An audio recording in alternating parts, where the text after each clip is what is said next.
एवरीवन, हमारी आज की रेसिपी है होममेड पनीर टिक्का पिज्ज़ा। तो इस पनीर पिज्ज़ा की रेसिपी को बिल्कुल हम डोमिनो स्टाइल में बनाएंगे ताकि बच्चों को तो बिल्कुल पसंद आएगा ही आएगा और बड़े भी अपनी उंगलियां चाट जाएंगे। हमने इसमें कुछ इंडियन स्पाइसेस का भी यूज़ किया है ताकि आपको टिक्के का स्वाद आ जाए। तो जी, अगर आपके मुंह में पानी आ रहा है इसके स्नीक पिक को देख के, तो आपको क्या करना है, आपको पता है, आपको उसकी पूरी वीडियो एंड तक देखनी पड़ेगी। इसमें मैंने कुछ टिप्स एंड ट्रिक्स लिखे हुए जो हिंदी और इंग्लिश सबटाइटल्स में है, जैसा कि मैं हमेशा बोलती हूँ। तो आप उसको वीडियो को देखेंगे, समझेंगे तो ऐसा सुंदर सा प्यारा सा ईजी सा पनीर टिक्का पिज्ज़ा अपने घर में बना सकते हैं।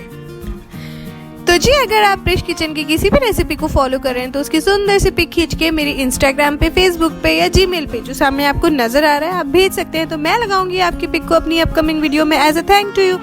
तो फॉलोवर बोर्ड देखे बगैर बिल्कुल मत जाइएगा, उसमें साफ साफ नजर आ रहा है कि अगर आप मेरे को फोटो भेजते हैं तो मैं कहाँ लगाती हूँ। तो जी, स्वागत है आपका अपने किचन में, प्रिश किचन में, and let's get started with the recipe.